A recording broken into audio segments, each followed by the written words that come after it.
إنا نحن نزلنا الذكر وإنا له لحافظون. Qur'onni haqiqatan biz nozil qildik va cho'qim uni qo'g'daymiz. A'udhu billahi minash shaytonir rajim. Bismillahir rahmanir rahim.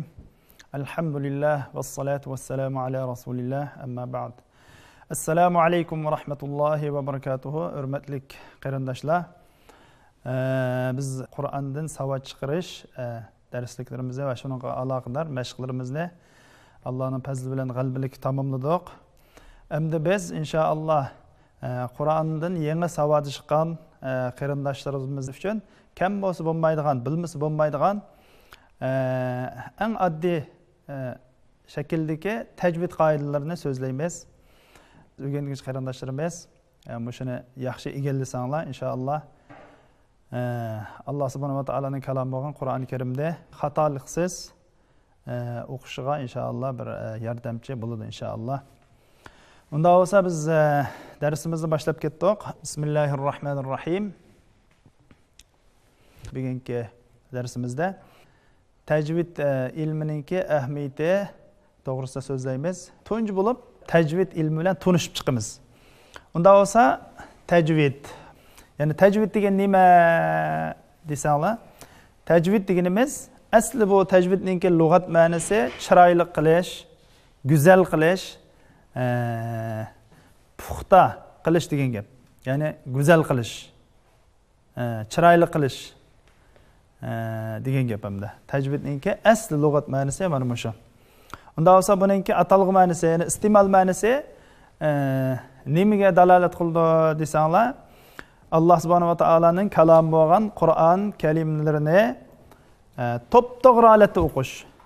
Ya'ni payg'ambar sallallohu alayhi va sallam qanday o'qigan bo'lsa, payg'ambar sallallohu alayhi va sallam sahoba kiramlarga qanday o'rgatgan bo'lsa, sahoba kiramlar qanday bizga yetkazgan bo'lsa, bizga qanday kelgan bo'lsa, shu bo'yicha o'qish. O'zgartib o'tmaslik, xato o'qimaslik, payg'ambar sallallohu alayhi va sallam o'rgatgan bo'yicha va bizga yetib kelgan shu yo'l bo'yicha o'qishni biz tajvid qismi deymiz. Unda bo'lsa yana bir qatim deymiz, tajvidninki lug'at ma'nosi. Tajvidninki lug'at ma'nosi nima ekan? Go'zal qilish. Ya'ni chiroyli qilish degan gap. Ya'ni Alloh subhanahu va taolaning kalomi bo'lgan shu Qur'oni Karimdagi har bir oyatlarni to'g'ri talaffuz qilish, joy-joyidan chiqarish, shunga ahamiyat berish degan gap. Unda buni iste'mol ma'nosi Alloh subhanahu va taolaning kalomi bo'lgan Qur'oni Karimni payg'ambar sallallohu alayhi va sallam o'rgatgan bo'yicha o'qish degan gap.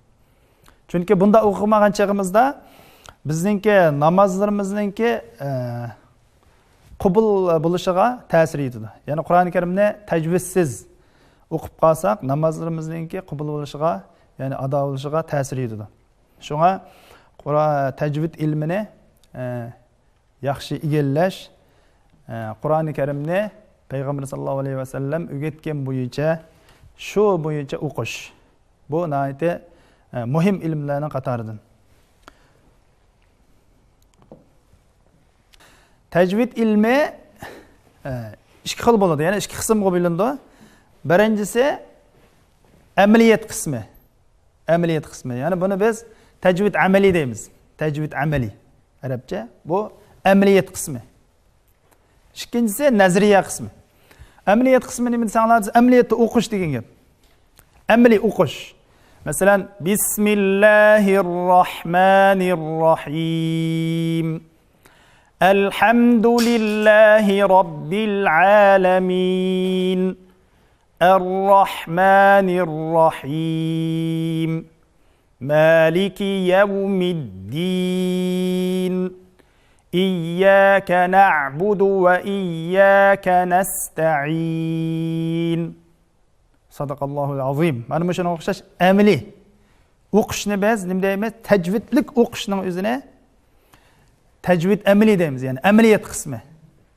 Unda o'z nazriya qismi degan nima bo'lsa, nazriya qismi degan unda bo'lsa biz Elhamdülillahi Rabbil alamin.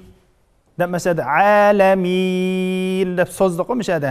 Mishad nima ish so'zaymiz? Masalan, elhamdu degandagi ha qanday harf? Bu nereden chiqadi? Uning qanday sifatlari bor, qanday xususiyatlari bor? Undan keyin dal, elhamdu degandagi dal qanday harf? El-alamin degan ayni nima ish so'zaymiz? Sabab shunga o'xshash nazariya bilimlar tajvid nazariy deyildi. Bu nazariya qismi degan shu. Demak, yana bir qatim takrorlasam, tajvid ikki xil bo'ladi. Ya'ni ikki qismga bo'linadi. Birinchisi tajvid amaliy, ya'ni amaliyat qismi, ikkinchisi nazariya qismi. Amaliyat qismi deganimiz amaliyatda o'qish. Tajvidlik o'qishni o'zini amaliyat qismi deymiz. Nazariya qismi deganimiz shunga aloqador qoidalarni, mazmunlarni ko'rsatadi. Mazmunlarni bilishni ko'rsatadi. Unda bo'lsa bu ikkisiniki hukmi ayrim bo'ladi. Masalan, tajvid amaliy qismini bilish va nazariy qismini bilishning ayrim hukm bor. Ya'ni shariatdagi hukmi, tajvid amaliyninki shariatdagi hukmi farz ayn. Ya'ni har qanday bir mu'min musulmon Qur'oni Karimni tajvid bilan o'qish kerak. O'qish amaliyatda tajvid bilan o'qish kerak. Buning hukmi nima ekan? Farz ayn. Unda bo'lsa tajvid nazariyaning hukmi nima desanglar, bu farz kifoya deymiz. Bu farz kifoya. Qur'on o'qiganda tajvidga amal qilish, ya'ni tajvidlik o'qish, buning hukmi farz ayn. Tajvid haqidagi nazariy bilimlarni o'rganish, buning hukmi farz kifoya bo'ladi. Allah subhanahu wa ta'ala Qur'oni Karimda Sura Muzammilning 5-oyatida bunday deydi: Bismillahirrohmanirrohim va rattilil Qur'ana tartila. Ya'ni Qur'onni tartil bilan, ya'ni tajvid bilan, danimo dana, uchuq o'qigan, dan o'qigan degan gap shu. Tartil bilan o'qinglar deganning ma'nosi nima desanglar, tajvid.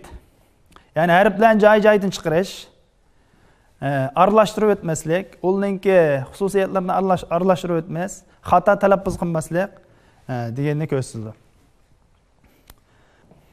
Unda bo'lsa, yana bir muhim nuqta, Qur'oni Karimni o'qigandagi xatoliklar. Aniq xatolik, ya'ni birisi yushirin xatolik. Alloh subhanahu va taolo bizni Qur'onda xato o'qib qolishdan saqlasin. Bu xatoliklar qancha xil bo'ladi ekan? Aniq xatolik va yushirin xatolik deb ikki xil bo'ladi.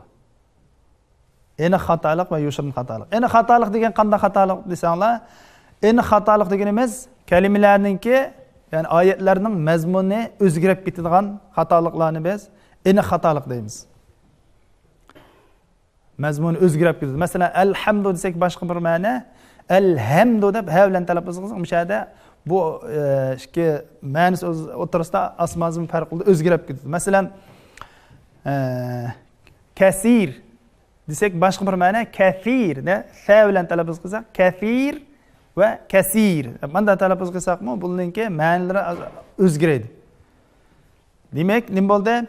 Aniq xatolik deganimiz, biz xato o'qib qolgan chaqda ma'nolarini o'zgartib yetadigan bo'lsa, bu aniq xatolik bo'ladi. Yushirin xatolik degan qanday xatolik desanglar, ma'nolari buningda o'zgarmaydi. Ma'nolari o'zgarib ketmaydi.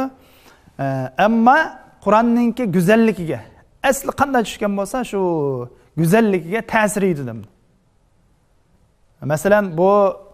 Masalan, madni so'zmay o'qish, masalan, qoidalarga rioya qilmaslik, masalan, shunga o'xshash. Masalan, was-samaa'i degan chaqda biz mishada so'zlaymiz, shundaymi? Mishadagi matni biz mishadagi so'zlashni so'zmaylam, was-samaa'i deb o'qib qo'ysak, buningda ma'nosi o'zgarmagan bilan, ammo Qur'on asli qanday keldi bizga? Payg'ambarimiz sollallohu alayhi vasallam qanday o'rgatdi bizga? Was-samaa'i was-samaa'i deb shunda o'rgatdi bizga. Shunda keldi bizga rivoyatda. Demak, qanday kelgan bo'lsa, shu bo'yicha o'qiymiz. Demak, Qur'ondagi xatoliklar qancha xil bo'ldi ekan? Birinchisi aniq xatolik, aniqlam xatolik, ya'ni ma'nolarni o'zgartirib yetadigan xatolik.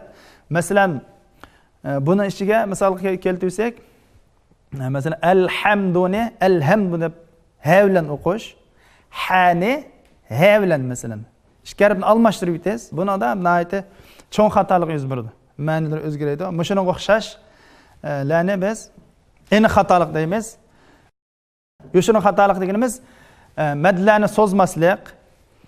Bu garchi nimani o'zgartirib etmasmi, ma'nolarni o'zgartirib etmasmi, lekin qanday bo'ldi ekan?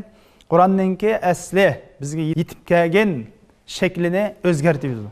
Diqqat qilsa bo'ldi, Alloh saqlasin. Hamda bu xatoliklardan inshaalloh tajvid ilmini yaxshi o'rgansak, inshaalloh Alloh xolisa, Allohning fazli bilan mushu xatoliklardan biz o'sha har ikki xil xatolikdan saqlana olamiz. Alloh subhanahu va taolo o'zining kalom bo'lgan Qur'oni Karimni xatoliksiz o'qiydigan mu'min musulmonlarning qatoridan qilsin inshaalloh. Payg'ambar sallallohu alayhi va sallam o'zining hadisida bunday deydi: "Zayyinul Qur'ana bi aswatikum." Tarjimasi: Qur'oni Karimni ovozinglar bilan zinnatlanglar.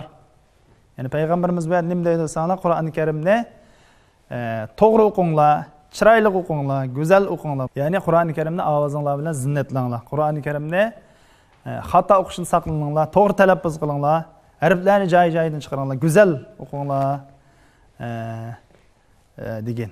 Bu Allohning kalomi bo'lgan ekan, bu Alloh subhanahu va taolaning kalomi. Olamlarning parvardigori bo'lgan Alloh subhanahu va taolaning kalomi bo'lgan ekan, buni tushgandek o'qishga hammamiz shuningga intilsak bo'ladi, shuni o'rgansak bo'ladi inshaalloh. Qarindoshlar, bugungi darsimiz mushada oxirlashdi.